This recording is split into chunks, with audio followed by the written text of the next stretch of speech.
Et sans plus tarder, nous donnons la parole au docteur Marie-Caroline Trône de Saint-Étienne pour une évaluation objective de l'efficacité de la lumière pulsée intense dont on vient de parler, avec le système d'imagerie dont on a aussi déjà parlé, le LACRIDIAG. À vous, Marie-Caroline. Bonsoir à tous. Je ne sais pas si vous voyez ma présentation. Voilà, super. Je vais donc parler de l'efficacité objective, de l'efficacité du traitement IPL par la Christine dans le dysfonctionnement des glandes de Babeaumius. Voilà. Donc, je pense que vous avez déjà dû aborder, même si je ne l'ai pas vu, le dysfonctionnement des glandes de Babeaumius, donc qui est l'étiologie la plus fréquente de la sécheresse oculaire. Plusieurs traitements peuvent être instaurés seuls ou en combinaison, et c'est dans ce cadre que les traitements par IPL représentent actuellement une thérapeutique récente et prometteuse, qui peuvent être proposées dès la deuxième étape des syndromes secs. Donc, l'Acristim, donc le nouvel appareil d'IPL de Cantel, est marqué CE depuis un peu plus d'un an, depuis mai 2019. Ses particularités, donc, c'est qu'il présente un spectre de lumière de traitement compris entre 610 et 1200 nanomètres. L'affluence est délivrée par train de pulse qui permet d'éviter un échauffement excessif au niveau des tissus. La pièce main est assez ergonomique et possède elle-même un système de refroidissement par eau intégré. Il n'y a pas de consommable nécessaire pour chaque patient, ce qui permet d'un faible coût d'utilisation. Le LACRIDIAG, je ne reviens pas dessus, je pense que vous en avez largement parlé. Il permet d'analyser de façon objective les différentes couches du film lacrymal. Notre étude, du coup, avait pour objectif d'évaluer objectivement, grâce au LACRIDIAG, l'efficacité des traitements par IPL dans le dysfonctionnement des glandes de Babeaumius en pratique clinique courante. Nous avions comme second objectif de confirmer la sécurité de ce traitement.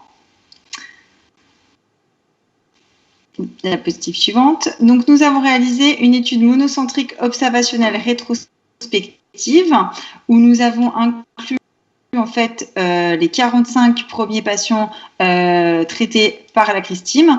Tous présentaient donc un dysfonctionnement des glandes de Babeaumius léger à modéré, stable depuis au moins 6 mois. À l'exclusion, nous avons évidemment exclu tous les patients présentant des pathologies cutanées qui contre-indiquaient la réalisation du traitement et tous les patients également qui avaient des modifications récentes de leur traitement concomitant afin d'éviter un biais supplémentaire. Le recueil des données a été réalisé de façon rétrospective à partir des dossiers médicaux des patients.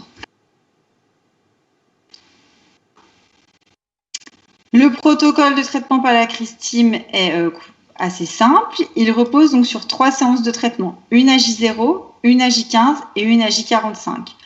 Comme vous voyez sur le schéma, 4 tirs par œil sont réalisés, 3 au niveau de la pommette et 1 sur la zone temporale.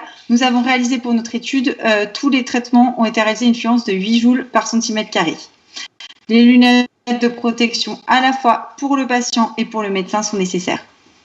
Diapositive suivante. Au niveau de l'évaluation, donc nous avons réalisé une évaluation clinique du dysfonctionnement des glandes de Babeaumius, J0, J45, M3 et M6, avec quantification du score d'Oxford, du BUT, du test de Schirmer et du questionnaire OSDI.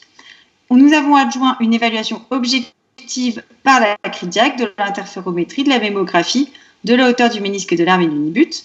Notre critère d'évaluation principal était l'évolution du nibut entre J0 et M3.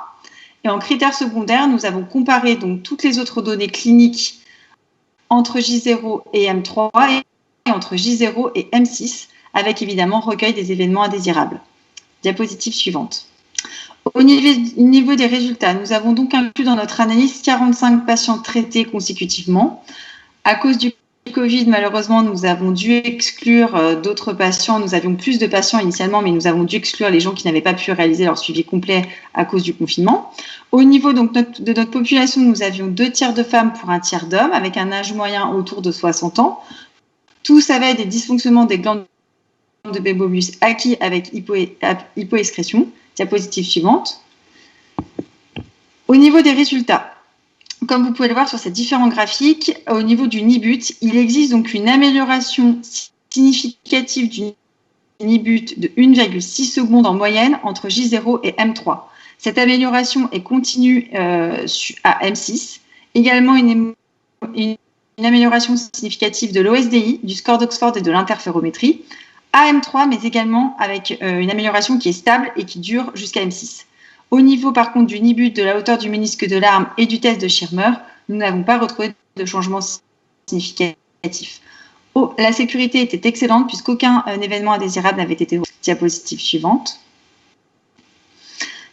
Là, je vous ai remis la façon dont se présentent les résultats sur le Lacridiag. En haut, vous avez donc l'évolution du NIBUT, par exemple, chez ce patient entre J0 et M3. En bas, vous avez les autres paramètres qui sont la hauteur du ménisque de l'arme, l'interférométrie et la mémographie. Diapositive suivante. Au niveau donc de la discussion, au niveau de l'efficacité, donc c'était la première étude concernant le Lacristim, avec des résultats que nous trouvons encourageants, puisqu'il montre un rôle bénéfique du Lacristim sur les glandes de Bébonius et donc sur la couche lipidique, avec une meilleure stabilité du film lacrymal prouvé par le NIBUT et amélioration des symptômes ressentis par le patient, ce qui a été montré par l'OSDI. Au niveau de la littérature, les autres études publiées avec d'autres appareils IPL retrouvent des résultats similaires. Diapositive suivante. L'originalité de cette étude était l'évaluation du critère d'évaluation principale à 3 mois, mais avec un suivi prolongé à M6. La plupart des études proposent des durées de suivi plus courtes, de 45 ou 75 jours seulement. Les résultats nous ont montré donc des résultats durables à M6 au niveau du NIBUT, de l'OSDI, de l'Oxford et de l'interférométrie. Cela permet notamment de se poser des questions sur faut-il retraiter. On sait que maintenant que les traitements IPL ont l'air efficaces, la question qui se pose actuellement, c'est faut-il retraiter les patients? Faut-il par exemple réaliser une session annuelle chez les patients satisfaits? Tout ça, bien sûr, reste à démontrer. Au niveau de la fluence, nous avons décidé d'utiliser la fluence la plus faible possible avec l'appareil, à 8 joules par centimètre carré, afin d'avoir des résultats comparables sur tous nos patients. Les autres appareils d'IPL proposent des fluences plus élevées, mais sans possibilité de traiter les phototypes foncés, ce qui est le cas avec le Lacristim. Au niveau de la sécurité, le Lacristim semble être un appareil de traitement sûr, puisque nous n'avons relevé aucun effet indésirable ni complications. À savoir que dans la littérature, les complications post-IPL sont très rares. Quelques rares cas d'uvéite et un case report de néovascularisation choroïdienne est décrit. Diapositive suivante. Notre étude, cependant, présente donc des limites méthodologiques, notamment l'absence de groupe contrôle, comme c'est retrouvé malheureusement dans la plupart des études. Très peu d'essais cliniques prospectifs contrôlés randomisés sur ce sujet sont actuellement nécessaires. Au niveau du choix du critère d'évaluation, c'est toujours un petit peu la question qu'il faut se poser dans les essais sur la sécheresse oculaire. Le NIBUT apparaît être réellement un critère objectif et robuste, puisque son évaluation est automatisée complètement avec le Lacridiag, donc ça nous a semblé être un bon critère de jugement principal. Bien sûr, cela ouvre la voie à de futurs essais multicentriques contrôlés, randomisés sur un très grand nombre de patients pour pouvoir évidemment confirmer ces résultats. On se pose également la question de réaliser des essais sur des petits types de patients, par exemple chez des enfants, chez des patients allergiques ou même chez des patients présentant un dysfonctionnement des glandes de Bébonius extrêmement sévère, comme chez les patients GVH par exemple. En conclusion, les résultats de cette étude montrent que le Lacristim semble être un traitement efficace, rapide et sûr pour le traitement des dysfonctionnements des glandes de Bébonius. Son couplage au Lacridiag permet une évaluation objective des résultats, même si évidemment nous espérons pouvoir entreprendre un essai clinique randomisé contrôlé dans les futurs mois qui vont arriver. Je vous remercie énormément de votre attention. Merci au Dr Traun pour cette très belle étude qui combine une analyse en imagerie moderne et une technique de traitement des dysfonctionnements béboniens, elle aussi parfaitement moderne. Je crois que tous les orateurs de cette session vous ont parfaitement démontré l'intérêt de bien faire un diagnostic de sécheresse oculaire, d'utiliser des méthodes cliniques qui sont robustes, mais aussi des méthodes paracliniques et des méthodes d'imagerie qui permettent de mieux comprendre, de mieux faire le diagnostic de sécheresse oculaire, mais surtout de mieux savoir quel est le type de sécheresse oculaire et donc de mieux traiter nos patients. Ces orateurs vous ont aussi prouvé leur passion, puisqu'on a à peu près tous parlé un peu plus que ce qui nous était autorisé au départ. Nous sommes donc en retard par rapport au planning et il n'y aura donc pas de questions.